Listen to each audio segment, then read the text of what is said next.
Hi hello ನಮಸ್ತೆ friends, welcome back to my channel. ಇವತ್ತು ಬೆಳಗ್ಗೆ ಬೇಗನೆ ಎದ್ದು ಮತ್ತು ಮನೆ ಕೆಲಸ ಎಲ್ಲ ಮುಗಿಸ್ಕೊಂಡು ಹಾಗೆ ನಾವು ಇವತ್ತು ಸಂಡಿಗೆ ಮಾಡಬೇಕು ಅನ್ನೋ ಪ್ರೋಗ್ರಾಮ್ ಎಲ್ಲ ಇತ್ತು ಫ್ರೆಂಡ್ಸ್. ಹಂಗಾಗಿ ನಾನು ನಿನ್ನೆ ರಾತ್ರಿಯೇ ಸಬ್ಬಕ್ಕಿನ ನೆನೆ ಹಾಕಿದ್ದೆ, ಅಂದರೆ ಸಾಬುದಾನಿ ಅಕ್ಕಿನ ನೆನೆ ಹಾಕಿದ್ದೆ. ಒಂದು ಅರ್ಧ kg ಮೇಲೆ ನೆನೆ ಹಾಕಿದ್ದೆ ಫ್ರೆಂಡ್ಸ್. ಅದಕ್ಕೆ ನೀಟಾಗಿ ಒಂದು 2-3 ಸಲ ತೊಳೆದ್ಬಿಟ್ಟು ಅದನ್ನ ಕ್ಲೀನಾಗಿ ಇನ್ನೊಂದು ಸಲ ನೀರು ಹಾಕಿ ಎತ್ತಿಟ್ಟಿದ್ದೆ. ಹಂಗೆ ಸ್ವಲ್ಪ ನೆಂದಿದ್ದು ಫ್ರೆಂಡ್ಸ್. ಸ್ವಲ್ಪ ಕುದಿಯೋದಕ್ಕೆ ನೀರಿಟ್ಟು ಅದಕ್ಕೆ ರುಚಿಗೆ ತಕ್ಕಷ್ಟು ಉಪ್ಪು ಹಾಕಿ ಮತ್ತು ಅಜ್ವಾನ್ ಕಾಳನ್ನು ಹಾಕ್ತೀವಿ ಫ್ರೆಂಡ್ಸ್. ಹಂಗೆ ಹಾಕಿದ್ದೂ ಆಯಿತು. ನೀರು ಕುದಿಯುವಾಗ ನಾವು ನೆನೆಸಿಟ್ಕೊಂಡಿರುವಂಥ ಸಬ್ಬಕ್ಕಿನ, ಅಂದರೆ ಸಾಬುದಾನಿ ಅಕ್ಕಿನ ಹಾಕೋತಾ ಇದ್ದೀನಿ. ತುಂಬ ಚೆನ್ನಾಗಿ ನೆಂದಿತ್ತು, ನೀಟಾಗಿ ಗಂಜಿ ಥರ ಬರುತ್ತೆ ಫ್ರೆಂಡ್ಸ್, ನೋಡ್ತಾ ಇದ್ದೀರಲ್ಲ. ಈ ಕಡೆ ಇನ್ನೊಂದು ಪಾತ್ರೆ ಇಟ್ಕೊಂಡು ಅಲ್ಲಿ ಕೂಡ ನೀರು ಕುದಿಯೋದಕ್ಕೆ ಇಟ್ಕೊಂಡೆ. ಸ್ವಲ್ಪ ಫುಡ್ ಕಲರನ್ನು ಹಾಕ್ತಾಯಿದ್ದೀನಿ ಫ್ರೆಂಡ್ಸ್, ಚೆನ್ನಾಗಿ ಬರುತ್ತೆ, ನೀಟಾಗಿ ಕಾಣಿಸುತ್ತೆ, ತಿನ್ನೋದಕ್ಕೂ ಖುಷಿ ಆಗುತ್ತೆ ಅನ್ನೋ ಒಂದು ವಿಚಾರದಲ್ಲಿ ಸ್ವಲ್ಪ ಫುಡ್ ಕಲರ್ ಹಾಕಿ ಈ ಕಲರೊಂದು ಒಂಥರ ಸಂಡಿಗೆ ಮಾಡೋಣ ಅಂಥೇಳಿ ಈ ಕಡೆಯೂ ಸ್ವಲ್ಪ ಅದೇ ಒಂದು ಮೊದಲೇ ನೆನೆ ಹಾಕಿದ್ನಲ್ಲ ಅದನ್ನೇ ಈ ಕಡೆ ಪಾತ್ರೆಯಲ್ಲೂ ಕೂಡ ಅದೇ ಸಬ್ಬಕ್ಕಿನ ಸ್ವಲ್ಪ ಹಾಕ್ತಾಯಿದ್ದೀನಿ ಫ್ರೆಂಡ್ಸ್. ಇವಾಗ ಮೇಲ್ಗಡೆ ಬೆಳಿಗ್ಗೆ ಎಷ್ಟು ಗಂಟೆ ಅಂದರೆ 7:30 ಆಗಿತ್ತು ಫ್ರೆಂಡ್ಸ್ ನಾನು ಸಂಡಿಗೆ ಹಾಕುವಾಗ. ನೋಡ್ತಾ ಇದ್ದಲ್ಲ, ಕಲರ್ ಕೂಡ ಚೆನ್ನಾಗಿ ಬಂದಿದೆ, ಸಂಡಿಗೆ ಹಿಟ್ಟು ಕೂಡ ಚೆನ್ನಾಗಿ ಆಗಿತ್ತು. ಈ ಸಂಡಿಗೆ ಬಲು ಬೇಗನೆ ಆಗುತ್ತೆ, ತುಂಬಾ ರುಚಿಯಾಗಿರುತ್ತೆ. ಇದು ಒಂಥರ ಒಳ್ಳೆ ಫುಡ್ಡು ಅಂತ ಹೇಳ್ಬೋದು. ಯಾಕಂದರೆ ಸಾಬುದಾನಿಯನ್ನು ನಮ್ಮ ಕಡೆ ಎಲ್ಲ ಸ್ವಲ್ಪ ಆರೋಗ್ಯ ಸರಿ ಇರಲಾರ್ದಾಗ, ಅಂದರೆ ಜ್ವರ ಬಂದಾಗ ಸಾಬುದಾನಿ ಗಂಜಿ ಕೊಡೋದು, ಮತ್ತು ಸಾಬುದಾನಿ ಪಾಯಸ ಮಾಡೋದು, ಮತ್ತು ಗೆಸ್ಟ್ಗಳು ಬಂದಾಗ ಸಾಬುದಾನಿ ಪಾಯಸ ಮಾಡೋದು, ಈ ಥರ ಎಲ್ಲ ಇರುತ್ತೆ ಫ್ರೆಂಡ್ಸ್. ಹಂಗಾಗಿ ಇದರಿಂದ ಸಂಡಿಗೆ ಮಾಡೋದ್ರಿಂದನೂ ತುಂಬಾ ರುಚಿಯಾಗಿರುತ್ತೆ. ಅದೇ ರೀತಿಯಾಗಿ ನಾನು ಕೂಡ ಇವತ್ತು ಸಂಡಿಗೆ ಮಾಡಿದೆ. ಎಲ್ಲಿ ಹೊರಗಡೆ ಎಲ್ಲೂ ಕೆಲಸ ಇರಲಿಲ್ಲ. ನಿನ್ನೆ ಮಾತ್ರ ತುಂಬಾ ಕೆಲಸ ಇತ್ತು. ನಮ್ಮ ಮನೆ ಪಕ್ಕದಲ್ಲಿ ಒಬ್ರಿಗೆ ಹುಷಾರಿರಲಿಲ್ಲ, ಅಂದರೆ ಅವ್ರಿಗೆ ಸ್ವಲ್ಪ ಆರೋಗ್ಯದಲ್ಲಿ ಏರುಪೇರಾಗಿತ್ತು. ಅವ್ರನ್ನ ಹಾಸ್ಪಿಟ್ಲಿಗೂ ಅಡ್ಮಿಟ್ ಮಾಡಿದ್ರು. ಅಲ್ಲಿ ಕೂಡ ಹೋಗಿ ನಾನು ಮಾತಾಡ್ಸ್ಕೊಂಡು ಬಂದೆ. ಅವ್ರಿಗೆ ಚೆನ್ನಾಗಿದ್ದಾರೆ, ಪರವಾಗಿಲ್ಲ. ನಾಳೆ ಅಥವಾ ನಾಡಿದ್ದು ಮನೆಗೆ ಬರ್ತಾರೆ. ಇತ್ಲ ಕಡೆ ನನ್ನ ಮಗ ತುಂಬಾ ಹೆಲ್ಪ್ ಮಾಡ್ದ. ಸಂಡಿಗೆ ಹಿಟ್ಟು ಹಾಕೋದಾಗಲಿ, ಪೇಪರ್ ಹಾಸೋದಾಗಲಿ, ಅವುಗಳಿಗೆಲ್ಲ ಕಲ್ಲು ತಂದು ಕೊಡೋದಾಗಲಿ ನೀಟಾಗಿ ಚೆನ್ನಾಗಿ ಹೆಲ್ಪ್ ಮಾಡ್ತಾನೆ. ಈಗ ರಜೆ ಇರೋದ್ರಿಂದ ಹುಡುಗರಿಗೂ ಸ್ವಲ್ಪ ಕೆಲಸ ಜೊತೆ ಅವ್ರಿಗೂ ಸ್ವಲ್ಪ ಆಟ ಆದಂಗೂ ಆಗುತ್ತೆ. ಹಾಗೆ ಆಟದ ಜೊತೆ ಅವ್ರಿಗೂ ಖುಷಿನೂ ಇರುತ್ತೆ ಅನ್ನೋದರಿಂದ ಅವ್ರನ್ನೇ ಕರ್ಕೊಂಡು ನಾನು ಕೆಲಸ ಮಾಡ್ತಾಯಿರ್ತೀನಿ ಮನೇಲಿ. ಮತ್ತು ಇವತ್ತು ಸಾಯಂಕಾಲ ಏನು ಹೊಲಕ್ಕೆ ಹೋಗೋದಂತೂ ಏನೂ ಇರಲಿಲ್ಲ, ಬೆಳಗ್ಗೆ ಕೂಡ ಇರಲಿಲ್ಲ. ಇಷ್ಟೆಲ್ಲ ಆಯಿತು.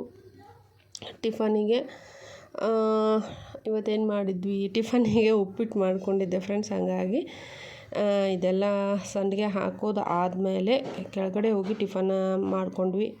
ಈ ಕಡೆ ವೈಟ್ ಕಲರಿದ್ದು ಮಾಡಿದ್ನಲ್ಲ ಗಂಜಿನ, ಸಾಬುದಾನಿ ಗಂಜಿನ, ಅದನ್ನು ಕೂಡ ಸಂಡಿಗೆ ಹಾಕ್ತಾಯಿದ್ದೆ ಫ್ರೆಂಡ್ಸ್.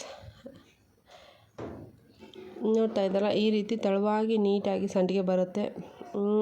ಆ ಗಂಜಿ ಎಷ್ಟು ಚೆನ್ನಾಗಿ ಬಂದಿರುತ್ತೆ ಅಷ್ಟೇ ಚೆನ್ನಾಗಿ ಕ್ರಿಸ್ಪಿಯಾಗಿ ಬರುತ್ತೆ. ಈ ಸಂಡಿಗೆ ಒತ್ತಬೇಕನ್ನೋಂಗಿಲ್ಲ, ಸಂಡಿಗೆ ಹಿಟ್ಟು ಕೈಗೆ ಹತ್ತುತ್ತೆ ಅನ್ನೋ ಒಂದು ಪ್ರಾಬ್ಲಮ್ ಇಲ್ಲ. ಈಸಿಯಾಗಿ ಪಟ್ಪಟ ಅಂಥೇಳಿ ಮಾಡ್ಕೊತ ಹೋಗ್ಬೋದು, ಅಷ್ಟೇ ರುಚಿಯಾಗಿರುತ್ತೆ. ಈ ಒಂದು ವಿಡಿಯೋ ನಿಮಗೆ ಇಷ್ಟ ಆದಲ್ಲಿ ಲೈಕ್ ಮಾಡಿರಿ, ಶೇರ್ ಮಾಡಿರಿ, ಕಮೆಂಟ್ ಮಾಡಿರಿ, ಸಬ್ಸ್ಕ್ರೈಬ್ ಆಗಿ ಪ್ಲೀಸ್ ನನ್ನ ಚಾನಲನ್ನು ಸಪೋರ್ಟ್ ಮಾಡಿ ಅಂತ ಕೇಳ್ತಾ ಇದ್ದೀನಿ ಫ್ರೆಂಡ್ಸ್. ಇಲ್ಲಿವರೆಗೂ ನನ್ನ ಚಾನಲನ್ನು ಯಾರ್ಯಾರು ಸಬ್ಸ್ಕ್ರೈಬ್ ಮಾಡದೆ ನೋಡ್ತಾ ಇದ್ದೀರೋ ಅವರು ಪ್ಲೀಸ್ ಸಬ್ಸ್ಕ್ರೈಬ್ ಮಾಡ್ಕೊಂಡು ನೋಡಿ ಅಂಥೇಳಿ ಕೇಳ್ತಾ ಇದ್ದೀನಿ ಫ್ರೆಂಡ್ಸ್. ಇಷ್ಟೆಲ್ಲ ಆದಮೇಲೆ, ಅಂದರೆ ಸಂಡಿಗೆ ಹಿಟ್ಟು ಆದಾದಮೇಲೆ ಒಂದು 15ರಿಂದ ಒಂದು ಅರ್ಧ ತಾಸಲ್ಲಿ ಸಂಡಿಗೆ ಎಲ್ಲ ಇಡೋದು ಮುಗೀತು ಫ್ರೆಂಡ್ಸ್ ಕೆಲಸ. ಇವಾಗ ಬೇಸಿಗೆ ಆಗಿರೋದ್ರಿಂದ ಎಲ್ಲ ಕೆಲಸ, ಅಂದರೆ ಈಗ ಸಂಡಿಗೆ ಇಡೋದಾಗಲಿ, ಹಪ್ಪಳ ಇಡೋದಾಗಲಿ, ಚಿಪ್ಸ್ ಮಾಡೋದಾಗಲಿ ಇವಾಗಲೇ ಮಾಡ್ಕೋಬೇಕಾಗತ್ತೆ. ಹಂಗಾಗಿ ನಾನು ಕೂಡ ಅದೇ ರೀತಿಯಾಗಿ ನಮ್ಮೂರಲ್ಲಿ ಎಲ್ಲರೂ ಈಗ ಸಂಡಿಗೆ ಇಡೋ ಪ್ರೋಗ್ರಾಮನ್ನು ತುಂಬ ಖುಷಿಯಾಗಿ, ಯಾಕೆ ನೀ ಎಷ್ಟು ಸಂಡಿಗೆ ಹಾಕಿದೆ ಇವತ್ತು, ಎಷ್ಟು ಸಂಡಿಗೆ ಇಟ್ಟಿದ್ರಿ ಎಲ್ಲ ಮಾತಾಡ್ತಾ ಇರ್ತೀವಿ ಫ್ರೆಂಡ್ಸ್ ನಮ್ಮ ಮನೆ ಹತ್ತಿರ ಎಲ್ಲರೂ. ಹಾಗೆ ಎಲ್ಲರೂ ಖುಷಿಯಿಂದ ನಾನು ಇವತ್ತು ಈ ಥರ ಸಂಡಿಗೆ ಹಾಕಿದ್ದೆ, ಹಾಗೆ ಸಾಬುದಾನಿ ಸಂಡಿಗೆ, ಅಕ್ಕಿ ಸಂಡಿಗೆ ಅಂಥೇಳಿ ಎಲ್ಲರೂ ಮಾತಾಡ್ಕೋತಾ ಕೂತಿರ್ತೀವಿ ಫ್ರೆಂಡ್ಸ್. ರಜೆ ದಿನ ಆಗಿರೋದ್ರಿಂದ ಮಕ್ಕಳು ಕೂಡ ಮನೆಯಲ್ಲಿರ್ತಾರೆ. ತುಂಬಾ ಖುಷಿಯಿಂದ ಟೈಮ್ ಸ್ಪೆಂಡ್ ಮಾಡ್ಬೋದು ಅವ್ರ ಜೊತೆ. ಹಾಗೆಯೇ ಅವ್ರನ್ನ ಹಿಡಿಯೋದು, ಅವರ ಒಂದು ತುಂಟಾಟ, ಅವರ ಓಡಾಟಗಳನ್ನೆಲ್ಲ ಖುಷಿಯಿಂದ ಎಂಜಾಯ್ ಮಾಡ್ಬೋದು ಫ್ರೆಂಡ್ಸ್. ಅದೇ ರೀತಿ ಅವರು ಏನು ಕೇಳಿದರೆ ಏನು ಮಾಡಿಕೊಡೋದು, ಅದೇ ಒಂಥರ ಖುಷಿ ಇರುತ್ತೆ. ಇಷ್ಟೆಲ್ಲ ಆದಮೇಲೆ ಮತ್ತು ಕೆಳಗಡೆ ಬಂದು ಟಿಫನ್ ಎಲ್ಲ ಮಾಡ್ಕೊಂಡ್ವಿ ಫ್ರೆಂಡ್ಸ್, ನಾನು ನನ್ನ ಮಕ್ಕಳು ನಮ್ಮ ಮನೆಯವರು ಎಲ್ಲ. ಅದೇ ರೀತಿಯಾಗಿ ಮಧ್ಯಾಹ್ನದ ಹೊತ್ತಿಗೆ ಏನು ಮಾಡೋದು ಅನ್ನೋದನ್ನು ಪ್ರೋಗ್ರಾಮ್ ಮಾಡ್ಕೋತಾ ಇದ್ದೆ. ಏನಿಲ್ಲ, ಸಿಂಪಲಾಗಿ ಅನ್ನ ಬೇಳೆ ಸಾಂಬಾರನ್ನು ಮಾಡ್ಕೊಂಡಿದ್ದೆ ಮತ್ತು ಸ್ವಲ್ಪ ಬಾಯ್ಲ್ಡ್ ಎಗ್ಗನ್ನು ಮಾಡ್ಕೊಂಡಿದ್ದೆ. ಹಾಗೆ ಮಧ್ಯಾಹ್ನ ಮಕ್ಕಳು ಏನಾದರೂ ತಿನ್ನಬೇಕು ಅನ್ನೋ ಅಷ್ಟೊತ್ತಿಗೆ ಸ್ವಲ್ಪ ಏನಾದರೂ ಚೇಂಜಸ್ ಇರಲಿ ಅಂತ ಹೇಳಿ ಒಂದು ಸ್ವಲ್ಪ ಬಾಳೆಹಣ್ಣು ಕೇಕ್ ಮಾಡಿದ್ರಾತು ಅಂಥೇಳಿ ಫಸ್ಟ್ ಟೈಮ್ ಮಾಡ್ತಾಯಿದ್ದೆ ಫ್ರೆಂಡ್ಸ್. ತುಂಬಾ ಚೆನ್ನಾಗಿ ಬಂದಿತ್ತು ಬಾಳೆಹಣ್ಣಿನ ಕೇಕು. ಈಗ ನೋಡ್ತಾ ಇದ್ದಲ್ಲ, ಬಾಳೆಹಣ್ಣನ್ನು ಅಂದರೆ ಮನೆಯಲ್ಲೇ ಆಗಿರುವಂಥ ಬಾಳೆಹಣ್ಣು ಇದು ಆರ್ಗ್ಯಾನಿಕ್ ಬಾಳೆಹಣ್ಣು ಅಂತಲೇ ಹೇಳೋದಕ್ಕೆ ಭಾಳ ಖುಷಿ ಪಡ್ತೀನಿ ಫ್ರೆಂಡ್ಸ್. ಯಾವುದೇ ರೀತಿ ನಾವು ಪೌಡರ್ ಏನು ಹಾಕೋಂಗಿಲ್ಲ.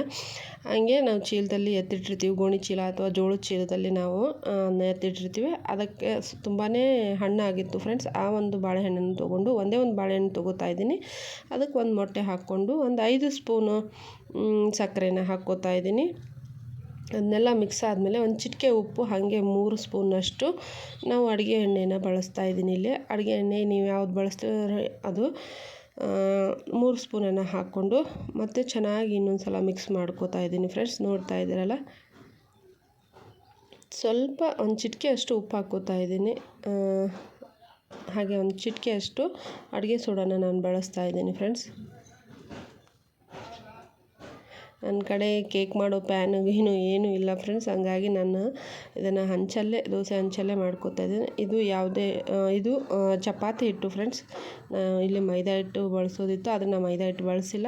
ನಾನು ಚಪಾತಿ ಹಿಟ್ಟನ್ನೇ ಬಳಸಿದ್ರೆ ಆಯಿತು ಅಂಥೇಳಿ ಬಳಸ್ತಾ ಇದ್ದೀನಿ. ಚಪಾತಿ ಹಿಟ್ಟನ್ನು ಒಂದು 5 ಸ್ಪೂನ್ ಹಾಕ್ಕೋಬೋದು. ಕನ್ಸಿಸ್ಟೆನ್ಸಿಗೆ ತಕ್ಕಂಗೆ ಒಂದು 5ರಿಂದ 6 ಸ್ಪೂನ್ ಆದರೂ ಹಾಕ್ಕೊಂಡ್ರು ಪರವಾಗಿಲ್ಲ. ನೀಟಾಗಿ ಒಂದು ಹದಕ್ಕೆ ಅಂದರೆ ಈ ಥರ ಕನ್ಸಿಸ್ಟೆನ್ಸಿ ಬರಬೇಕಾಗುತ್ತೆ. ತುಂಬಾ ಚೆನ್ನಾಗಿತ್ತು.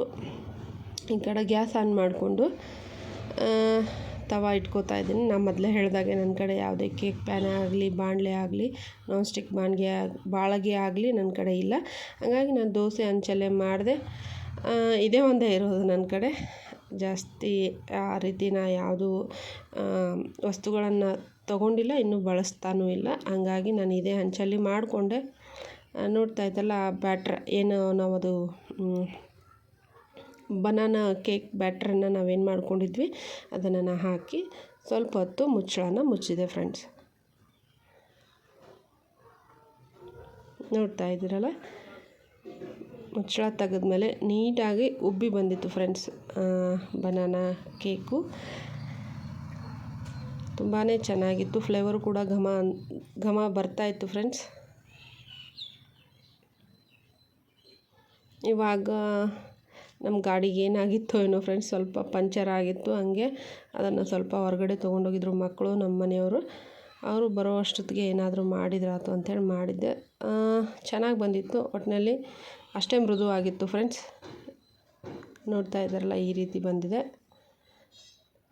ಅಗಲ ಯಾಕಂತಂದರೆ ದೋಸೆ ಹಂಚಲ್ಲಿ ನಾವು ಮಾಡಿರೋದ್ರಿಂದ ಅಗಲ ಆಯಿತು. ಕಟ್ ಕೂಡ ಮಾಡಿದೆ. ನೋಡ್ತಾ ಇದ್ದಲ್ಲ, ತಿನ್ನೋದಕ್ಕೂ ತುಂಬಾ ಟೇಸ್ಟಿಯಾಗಿತ್ತು ಫ್ರೆಂಡ್ಸ್. ಈ ರೀತಿ ಬನಾನಾ ಕೇಕು ಬಂದಿತ್ತು. ಬನ್ನಿ ಫ್ರೆಂಡ್ಸ್, ಇವಾಗ ಸಾಯಂಕಾಲ ನೋಡ್ತಾ ಇದ್ದಲ್ಲ, ಬೆಳಗ್ಗೆ ನಾನು ಸಾಬುದಾನಿ ಸಂಡಿಗೆನ ಹಾಕಿದ್ದೆ. ಇವಾಗ ಸ್ವಲ್ಪ ಒಣಗಿದೆ, ಚೆನ್ನಾಗಿ ಒಣಗಿದೆ ನೋಡಿ.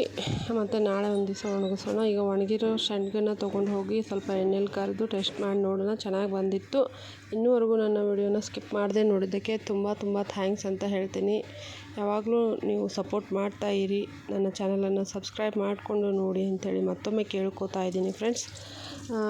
ನೋಡ್ತಾ ಇದ್ದೀರಲ್ಲ, ಈ ರೀತಿ ಸಂಡಿಗೆಗಳು, ಒಣಗಿರೋ ಸಂಡಿಗೆಗಳು ಈ ರೀತಿ ಕ್ರಿಸ್ಪಿಯಾಗಿ ಚೆನ್ನಾಗಿ ಬಂದಿತ್ತು ಫ್ರೆಂಡ್ಸ್. ನೀವು ಕೂಡ ಟ್ರೈ ಮಾಡಿ, ಹೇಗನ್ನಿಸ್ತು ಅಂಥೇಳಿ ಕಮೆಂಟ್ ಮೂಲಕ ಹೇಳಿ.